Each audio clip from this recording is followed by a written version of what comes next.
ఇంకా రెండు దినాలే టైం ఉంది కదా బీఆర్ఎస్ రజతోత్సవ సభకు. ఈ పాటికే పనులన్నీ అయిపోయినాయి. అయితే మీటింగ్ అందరు బీఆర్ఎస్ లీడర్లు వస్తారు కదా, అందరు లెక్క మనం పోతే ఏంది కొత్తది అనుకున్నట్టున్నాడు ఈ పెద్ద మనిషి. ఎసోంటి ప్లాన్ వేసిండంటే నేను చెప్పుడు కాదు కానీ మీరే చూడు.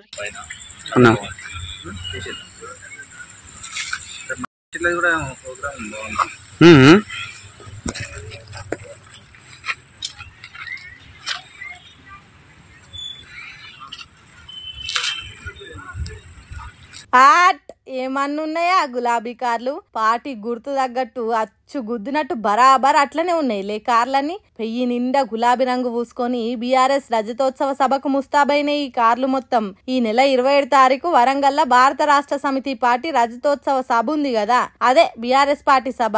మరి అందరి లెక్క మనం పోతే ఏముంది, పార్టీ పండుగ కోసం ఏదన్నా చేయాల్సిందే అని గట్టిగా ఫిక్స్ అయ్యి బీఆర్ఎస్ షేరిలింగంపల్లి లీడరు మారబోయిన రవి యాదవ్ 25 ఏండ్ల పండుగకు గుర్తుగా 25 అంబాసిడర్ కార్లు గిట్లా తయారు చేపించిండు. ఇట్లా ఒక్కో లీడరు ఒక్కో తీరుగా వాళ్ళ తయారు వాళ్ళు జోరుగానే చేస్తూనే ఉండ్రు. మరి ఇన్ని ఆశలు పెట్టుకొని చేయబోతున్న సభ ఎంత సంబరంగా అవుతుందో చూడాలనంటే 27 తారీఖు దాకా ఓపిక పట్టాల్సిందే పోర్రి.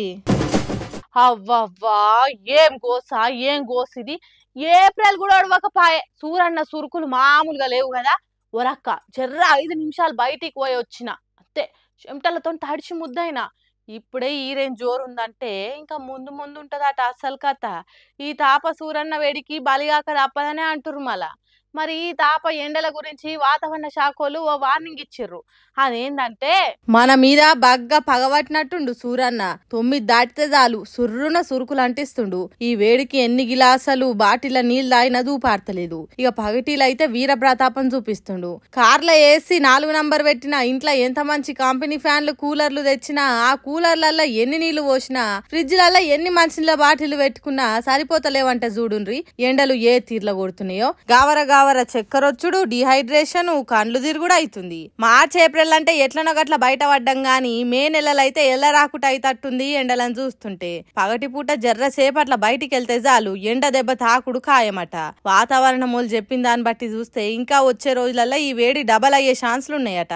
ఇప్పుడైతే రాత్రిలు కూడా ఉడకపోతా వేడి ఘోరంగా ఉంది. అందుకే ఎంత పైలం ఉంటే పానానికి అంత మంచిదని చెప్తుర్రు. ఇండ్లలో ఉండేటోళ్ళ సంగతే ఇట్లుంటే ఇక పనులు చేసుకునేటోళ్ళ కథ నెరీ ఘోరం ఉంది. ఎర్ర టెండల మేకలు, గొర్రెలు, బర్రెలు షేన్ల కాడికి పోయేటి రైతన్నలకైతే చెప్ప గోసైతుందట. ఇక బండ్ల మీద బయటికి పోయేటోళ్లకు రోడ్ల మీదనైతే బండ్ల పోక పయ్యలు తిరిగి మీదికెళ్లి ఎండ సోపతి కూడా ఇంకా హీట్ పెరుగుతుంది.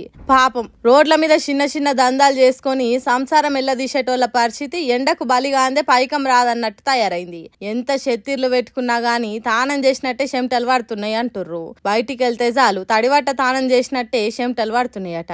జర ఈ ఎండలు చల్లబడేదాకా ఓపిక పట్టి జర జాగ్రత్త ఉండాలంటుర్రు వాతావరణ శాఖలు. చిన్న పోరగాన్లు, ముసలోళ్ళు అసలు ఇళ్లకెళ్ళి బయటికే వెళ్ళకుర్రి. ఎవరైనా సరే ఏదన్నా పని ఉంటే తప్ప బయటికి పోకుండ్రి. ఒకళ్ళ పోయినా నీళ్ల బాటిల్ పట్టుకొని నెత్తి మీద ఓ తువాలనో చెత్తిరో పెట్టుకొని పోతే మంచిది. అట్లనే పండ్లు, సలసల జ్యూసులు, సల్వ చేసే సబ్జ గింజలు, ORSలు, గ్లూకోజ్ పౌడర్ తాగితే వడదెబ్బ దాకుంటదట.